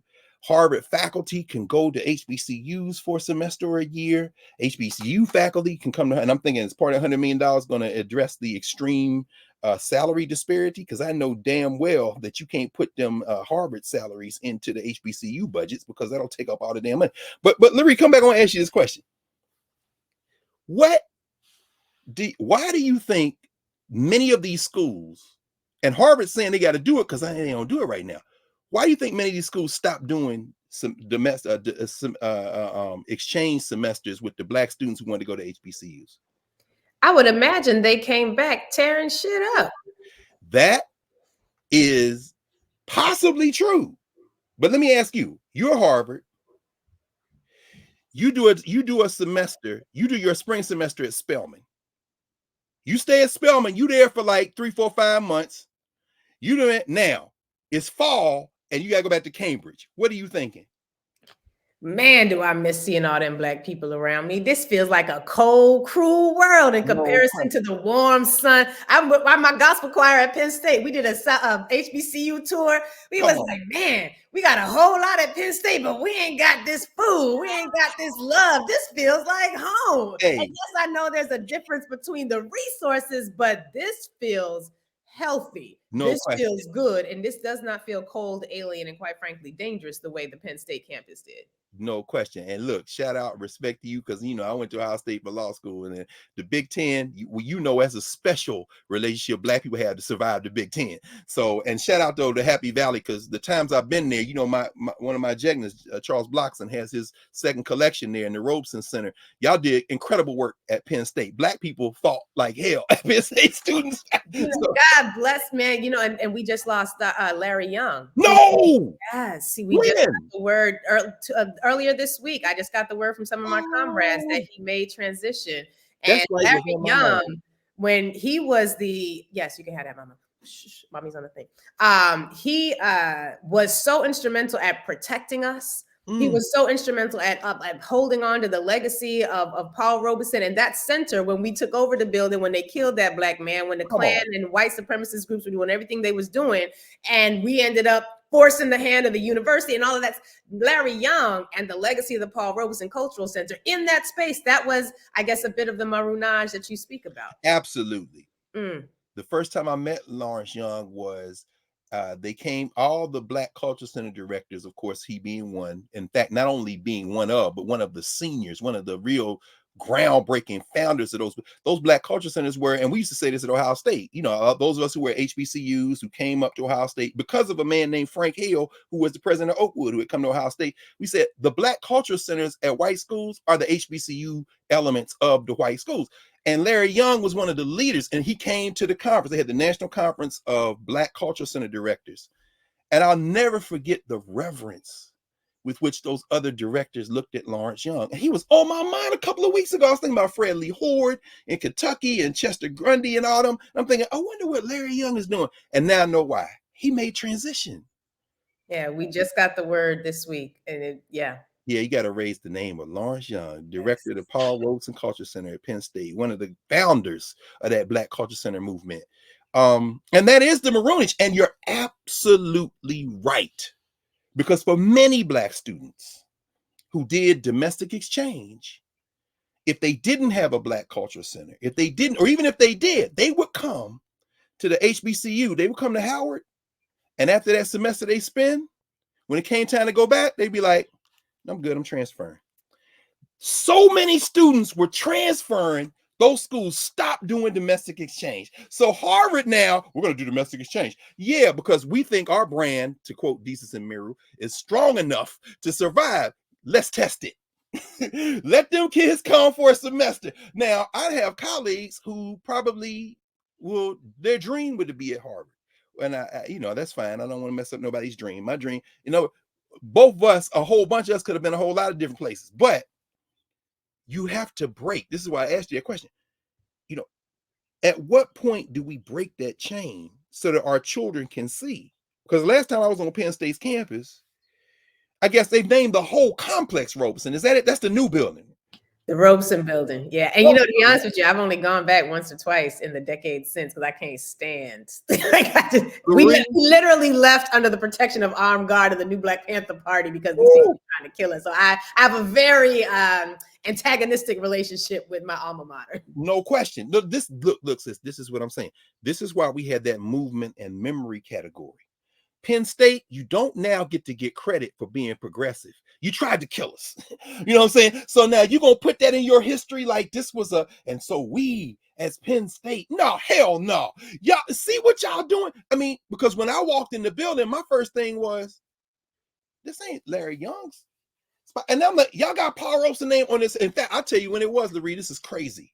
However many years ago this has been, maybe 7, 8, 9 years ago, I forget now. It was the same week they took that statue down of Joe Paterno. I got there the day before because I wanted to see this shit before they got rid of it. You know what I'm saying? Because this is what Annette Gordon-Reed is saying. Don't y'all gonna try to erase this, Scary Jerry, all these people. But I went in the building like, damn, this is nice. I said, but this ain't the place, Larry Young. y'all put Paul after what y'all did to Robeson at Rutgers. And what y'all did to Charles Blockson at Penn State, what y'all did. Now y'all put Paul Robeson's name on a whole ass complex. And then I went looking for the Black corner. I'm going upstairs. I'm like, oh, this is the Black. And then I'm looking at the multicultural row. And I'm saying, yeah. And then I found Mr. Blockson's room. That's okay. I'm at home now here. But those maroon spaces are real. And I guess where I'm going with it is when we were talking Monday night, like we're in week 2 now. We got 2 more weeks of Baracoon to do. When Adesanya jumped in from London and helped us walk through some of the Yoruba dimensions of Baracoon, realizing that everybody on that ship, the Clotilda, was not Yoruba. We talked about Central Nigeria. We read through some parts and talked about Natalie Robeson's book, The Clotilda, Slave Ship Clotilda, because they're making an African before they even get put on the boat because of the complicity of these Africans who are over there in Ouida and the Dahomey Africans who are bringing them into this criminal enterprise. But at any rate, what he said something Monday. I want to get your feedback on the thoughts about this. And this is Adesanya. He says, and somebody already said in the chat early on when we started. He said, reading this, listening, having this conversation, the thing occurs to me. We asked, what can we do? And Africa Town is still there. Chief Lewis is here right now. He don't never miss no. He said, what did Kasula want? What do you mean? What do he want? He keep telling Zora, you call my name Kasula. They call me Cujo around here. He told the white man, he said the white man had a hard time pronouncing my name. There it is. The social structure. I can't pronounce your name, so I'm gonna give you a nickname. So Kasula asked the white man, he said, you own me, right? White man said, yeah. He said, well, then you can call me Cujo. Then he tells Zora, but my mama calls me Kasula. In other words, the governance question. In other words, you don't even get to use my name. I don't even want you calling my name. You can call me Cujo. So anyway, I started to say this. He keeps saying to her when she comes in, the first time she comes in Baracoon, he says, oh, Lord, I know it was you because you called my name and it made me feel like I was in Africa land. She said, I want to take your picture. He said, let me take my shoes off. Why? Because I want my feet to be on the ground because it makes me think I'm in Africa. When Adesanya said this, it blew all our minds. I know it blew my mind. He said, what did that man want? He wanted to go home. They tried to raise money. This week, we're going to talk about them trying to raise money. They couldn't go. He said, so why isn't he in Africa? Why don't y'all take Kasula home? The man told you what he wanted. He's buried in Mobile, Alabama. And at the moment, the whole thing, I was like, damn, it's not too late. At least take some dirt from the grave or a piece of his property. This man said, I want to go home. The war was over. We free? Well, let's go. He went to the white man and said, you gonna let us go home? Talk about repair. Talk about repair. Them enslaved Africans at Harvard, do you really think they want their names on the damn buildings? They want their names on a wall? You took them. Now I know y'all ain't gonna leave Harvard. You love it too much. You love Harvard. You in your heart. Just like that man told you, Lurie, in my heart, I am white. I'm the whitest. You love Harvard. But if you're gonna start talking about the legacy of slavery, are you serious right now? But those Africans who love Kasula, and what do you think about that in terms of the question of repair? Is repair possible? This man was very simple. I want to go home. Here we are. He's still buried in Alabama. There was something I had read once where it was formerly enslaved people saying that they wanted to kill the white man and go home. Come on. That's what they wanted. Like, if you kill the white man and go home. And it wasn't kill the white man, we need vengeance. It was like, no, this is a blight. This has been a virus. We must eradicate the harm and the projectors of the harm. We want to go home.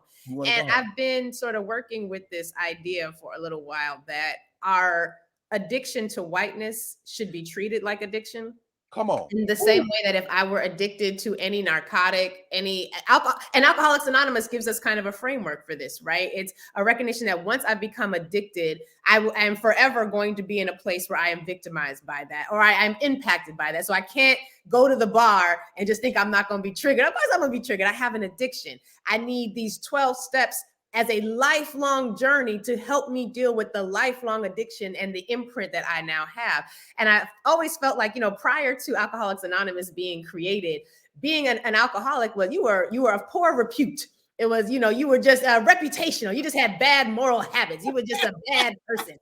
But then once we had Alcoholics Anonymous kind of give us a medicinal language for it, and then create these pathways where people could be in this lifelong process and journey towards recovery, I've always kind of thought about our addiction to whiteness in that way. It is an addiction. It requires an ongoing, we need White Supremacists Anonymous. Like, we need some sort of system that would allow us to process through that addiction while, you know, creating what we got to create. You know, if you're a part of Alcoholics Anonymous, you don't stop living, you don't stop building, but you have to have access to this system. You go online, anywhere, any zip code you type in, you know there's going to be a meeting in some church basement where you can go and get the help you need when your triggers start to show up. And when Dr. Joy DeGruy wrote Post-Traumatic Slave Syndrome, for me, it created a framework where we could now say, we have some medicinal language that we can think about, and we can create some ways of helping us to navigate that addiction to whiteness that's going to keep me at Harvard, because I do love it. Like, I didn't do, in my, you know what I mean? So like, but we can deal with that system, create that white supremacist anonymous healing trajectory, which might be a lifelong journey. But when we have children, perhaps when they see us going through that process, we can help them so that their addiction doesn't take root quite as strong, and the successive generations' addiction don't take root quite as strong, because we will have the language to speak on this thing, to articulate this thing, create safe spaces like narrative where we can grow through this thing in a way that I feel like could help. I agree. I agree wholeheartedly. And those of you who are watching this later, who are not yet in Nubia, not yet in there, this is the work we're doing. We're not alone in it, but it's a new space that is inviting people who have been doing this work to join with people who have not yet begun doing this work. I love the way you frame that. That is not how to be an anti-racist, which is important work for the social structure. You talking governance. How do we recover? Because even saying what you've just said would be considered an act of war against the social structure. The Harvards of the world want to maintain their power, maintain their hierarchy, and it would be absurd to think that it would be any different. Of course they do. This is Harvard. They want to stay Harvard and they want to improve. Yes. I mean, the whole report opens with the motto of Harvard is Veritas. In order for it really to be Veritas, we must acknowledge. No, in order for it to be really Veritas, you might shut down operations and disperse the 52 billion. But you ain't gonna do that. Why? Because the truth, the Veritas is, that you have a hierarchy you want to maintain, and you'll let more Negroes in. And as we know, they're getting ready to get rid of affirmative action. We're using Harvard as the battering ram, these white boy billionaires, because there's too many Asians up there. They're already crying for affirmative action, other places for whiteness. So now they're getting ready to fix that. But what you're raising, that's the direction we have to go in. I mean, as we kind of wrap it up for today, I'm thinking in the Harvard report, I'm thinking about people who made that choice not to come into that space, who are narrated in the Harvard report. Again, there was another piece I was reading in the New Yorker.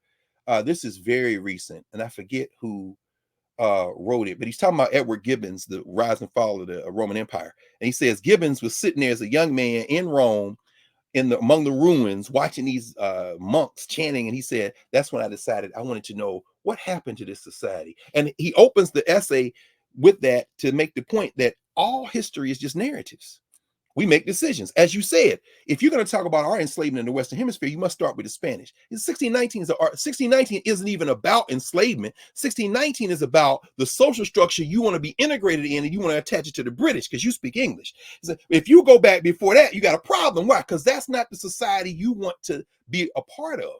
And that's not a criticism. Nicole Ann Jones is a friend. I saw her down at the African American Museum last week. I understand the thrust. We live in that society, but it's a form, I suppose, of maybe a gesture toward petite marronage, but it's not the type of thing you're talking about. It reinforces the addiction because you're addicted to whiteness, to white supremacy. You're addicted.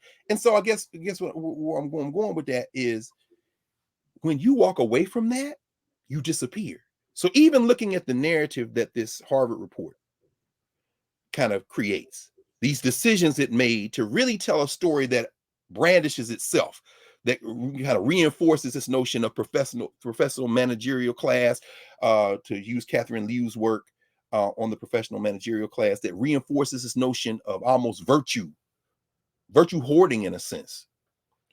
It picks out these blacks at Harvard, the Charles Hamilton Houstons, the W.E.B. Du Boises and others, the Martin Delaney's. And when it mentions Eva Dykes, immediately I did two things. I go to the footnotes. I want to see who you're quoting for the source. I didn't see this source. This is DeWitt Williams. DeWitt Williams was the associate director of Health and Temperance Department of the General Conference of the Seventh-day Adventist Church, Black Seventh-day Adventist. He, many years working with Oakwood College in Alabama, the Seventh-day Adventist HBCU.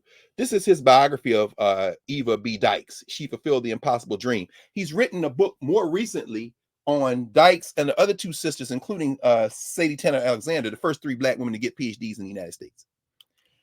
Eva Beatrice Dykes from DC was the first woman of African descent to get to finish her work for a PhD. The graduation ceremony took place after the other two. She was born in 1893 in DC, went to M Street School, which of course we know is Paul Lawrence Dunbar. We talked about Dunbar a lot. She taught for a while, Wharton University in Nashville, Tennessee, my hometown. She went to Harvard to get a master's in English. Her undergrad degree at Howard was English. Magna cum laude, top of her class, English major. Went to Harvard. They told her, that Negro college, yeah, we don't count the HBCUs. You got to start all over again. So she got another bachelor's degree from Radcliffe, and then got a master's degree from Radcliffe in English, and then finished the PhD. She came back, she taught at Dunbar High School, and then she was on the faculty at Howard. This is around 1929. She was on the faculty at Howard for a number of years, and then she had joined the Seventh-day Adventist Church around 1920. So she was in her 20s when she joined. She then decided, I'm leaving Howard. I'm going to the Seventh-day Adventist HBCU. I'm going to Oakwood in Alabama. Everybody thought she was crazy. The president of Howard, Mordecai Johnson, first Black president. What? You would leave Howard? Howard is the Black Harvard. And says, you would go, what? She said, I'm Seventh-day Adventist. My faith calls me. What? Your faith? You're the first Black woman to finish her requirements for a PhD in the country. You came out of Harvard. Harvard. Yeah. Her Maroonage was based in Black spirituality, Black ways of knowing, her Seventh-day Adventist tradition. Now, remember earlier I mentioned Frank Hale, who was Seventh-day Adventist, the president of that school that Eva Dykes was, who knew Eva Beatrice Dykes. Frank Hale left Oakwood, came to Ohio State, and started the Black Graduate and Professional Visitation Days, where the top 5 students at every HBCU that wanted to participate would be sent to Ohio State, and Ohio State would try to recruit them for graduate and professional school. That's why I ended up going to Ohio State, because my Jegnas, Jamie and McDonald Williams, had gone to Ohio State in the 40s, and Frank Hale was there telling Black students, you went to a HBCU undergrad, come get this license, go with God. And we did that. I'll never forget the day they put the application for Harvard Law School in my hand and said, what about Harvard? I said, Jamie and McDonald Williams didn't go to Harvard. He said, but Harvard is better than Ohio State. I said, they got a law school. Yeah. Ohio State got a law school, right? Yeah. Frank Hale is there, right? Yeah. They got a bunch of Black people there. Yeah, right? Yeah. Okay. I'll go into Ohio State. You're not even going to apply to Harvard? Why would I apply? I don't want to go there. Then looking back, people would say, why didn't you do that? I said, I don't give a damn about Harvard. I told y'all what I did the first time I was on John Harvard's plantation campus. My point is this. In that notion, Eva Dykes goes to Oakwood, spends the rest of her life. When she made transition in 1986 at the age of 93, we understand that Eva Beatrice Dykes engaged in an act of self-determination. In a form of reparations, she did not become a visiting fellow at Oakwood sent by Harvard.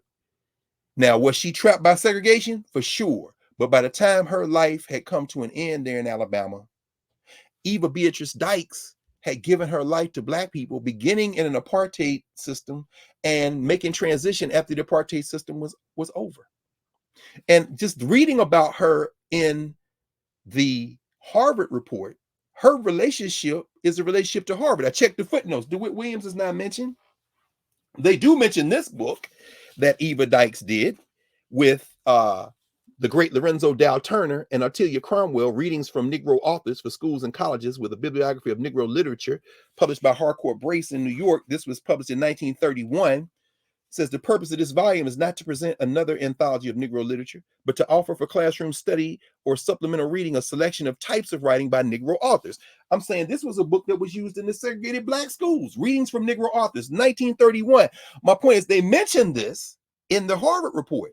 The page they scanned, the one I just showed you all, they show a picture of it, is from the Radcliffe archives. Why? Because they're showing the stuff they have at Harvard and Radcliffe. One of the recommendations is they talk about developing enduring partnerships with HBCUs. They want to digitize stuff that's at Black colleges to protect the legacy, to protect or to colonize. Y'all ain't, What they say in It's a Wonderful Life, Potter's not selling, Potter's buying. In other words, you are going to use this legacy of slavery reckoning moment to enhance your brand. I ain't scanning shit. Or if I do scan it, we're going to retain the intellectual property and you aren't there to use it without our permission. Can we do that? Well, you got $100 million. Oh, you're going to double the 2 million you're going to use? Okay, well, okay, we'll share the intellectual property. This is how colonization works. It's intellectual warfare. And because, as you say, Lurie, we are addicted to whiteness, we might look at this as a privilege. Instead of raising the money, getting our own scanners, and controlling our intellectual property. Harvard is not interested in losing its place in the hierarchy. It just wants to get credit for being more humane. I mean, anyway, go ahead. And I feel like the only thing that disrupts that is our willingness or the lack thereof to participate. That's right. So as we heal us on our terms, they become, as one of the basketball wives said many, many years ago, a non-mother effing factor. No. They become a non-factor. Once we are healing, no once, and again, I struggle with the use of addiction because I know like addiction indicates I chose this thing and to participate in this thing. And this is not something we chose. This is something we were forced into. But if we were healing and if we were healthy, and if we had our, every week I know I go to my, my white supremacy or my pro-blackness healing, or whatever you want to call it, because I even don't want to center whiteness in the name.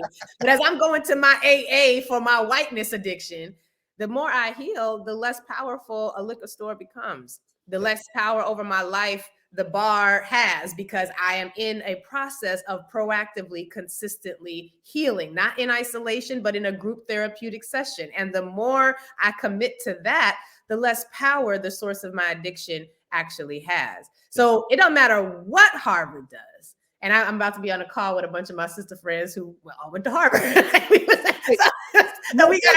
We know. No, it's what it is. But the more that we heal, the less power they have to matter. They become non-factors. Their institutions become non-factors because why would I even apply? I have no intention on wasting. Right. Why would I even consider that? I'm not going to waste the ink nor the stamp, the postage, none of it, because it's a non-factor for me. Nope. Because I'm healing over here. I'm building over here. And I'm not trying to be a free black, although I respect the free blacks. There's a role for the free blacks to play. I'm engaged in Maroonage in a way that allows me to be truly Kuji Chagalia self-determining. Yes. I want that more than I want Harvard. And so long as we get enough of us to want that more than we want to be on the best plantation ever, and to be higher up in the echelon of the best plantation ever, then I think that's where our repair comes. That ain't a repair that they can give us. No, it's not. They can't give us that repair. That's only something we can give to ourselves. That's right. No, this is beautiful. I mean, it's a new book, Derek Gray. Don't go on. We're going to close now. He just wrote a book. I just got to call it NAACP in Washington, D.C. He's an archivist at the People's Archive, the Martin Luther King Library here in D.C. And one of the points he makes is that my friend, Derek Musgrove, who wrote the foreword, one of the things Derek talks about is that the NAACP never tried to develop a relationship in DC and many other places, really, with the black masses. So that the whole narrative of NAACP, he said, although the black masses helped, it wasn't really. So even now, there's a conference they just did yesterday at Troutbeck, which was Spingarn's retreat in upstate New York, where they had this, and they talking about this history has been lost, and we got to talk about all the black leaders that he brought up here, and that's really, he helped the NAACP form. And when you read a book like Born Along the Color Line, what you realize is, again, white philanthropy wanting to direct the way that we have black progress. So the NAACP, like you said, this kind of elite Negro, okay, yes, y'all part of the community, but you're not going to dictate the terms of how we move if we understand that the we has to be built with all of us. Henry Gates says something in the interview again. He says, one of the things I teach in my intro class, African States class, is that there are 42 million black people in this country, which means there are 42 million different ways of being black. And I said, there's the line. And this is why I don't mess with Henry Louis Gates. Brilliant, a lot of important work, but that attitude right there is what allows you to hide.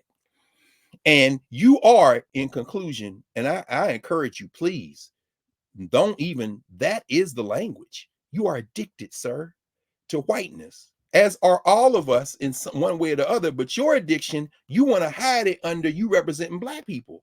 And no, Lurie, I don't think it was a choice. I'm thinking about the fact, you know, and you probably covered this on your show earlier in the week. The feds are talking about now removing the capacity for people to sell menthol cigarettes. Well, we know that one of the reasons Black people are addicted to menthol, I think they said we smoke almost 90% of all the menthol cigarettes in this country. It isn't because we chose that addiction. Beginning in the 50s and 60s, these companies, Newports, are named for Newport, where the Newport Jazz Festival was. They just got bought out by Reynolds. The brand is tobacco. Cools, the Ebony magazine, Jet magazine, it was all advertising. The same thrust that had us drinking Pepsi instead of Coke, that had us drinking Sprite when they started, but all the flavored drinks. Manny Marable talks about it in How Capitalism Underdeveloped America.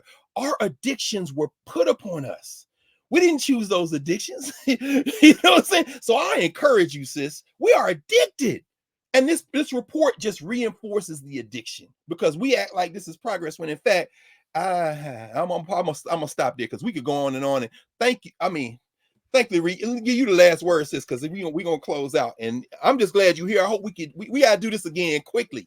Listen, it's always such a blessing to talk to you. Like it just absolutely is. I know that Karen right now, I hope she is somewhere being replenished, being poured into, yes, being fulfilled, because when you do the work of creating those healing spaces, when you're being the doctor and patient, as you well know, at the same time, it wears even on you, even in addition to the thing that you are trying to create, to heal from. So I've just been blessed by this conversation. I tried as hard as I could to stay connected with the Nubia chat. I'm sorry, y'all, I couldn't. It was I was too into hearing what Brother Carr had to say. No, I'm used to, I go back and look, because I'm listening to you. This conversation, yeah, and thank you, Karen. Yeah, I hope you somewhere either not listening or about to turn this off so you can get back in that water and do what you're doing. Lurie, this is a blessing, sis. This is a blessing. I can't tell you. I'm honored to be able to have this discussion. And I feel renewed in our ability to center our repair. Like, so as we're having this reparations conversation, and it is important, and it must happen. It's a fight that should happen. But, you know, Dr. Carr, if we had created, or if we create our own circuitous economic structures, and we capture a good 10, 15, 20% of the 1 point however many trillions of dollars we spend every year within our own communities, we would have enough funds to repair ourselves, and we wouldn't have to ask anybody for anything. And I think what I'm taking from this conversation is, until we do that anyway, any reparations or reparative framework is going to be incomplete. Ashe, ashe, ashe. Nubians, y'all just heard the word. So we're going to finish with our next. Now we finish 2 Mondays from now. This Monday, we know we're now in the next section we're doing for Baracoon. This is where we get into the whole complexities. You open the way for what we're going to say on Monday. So everybody will see everybody on Monday, and then Sunday, Maroons Medicine Chest with Dr. Amin, Sunyata Amin, and then we'll do office hours Monday night. Then Tuesday, the Metanetra class, Dr. Beatty. Some of y'all don't know what we're talking about. Elon Musk. We're not talking to you, bro. You don't control this. This right here. You see what I'm saying? It's a little different. So you tweak to your heart's content, bro. So anyway, love you. Thank you. Love you back, brother. Love to the fam. Same.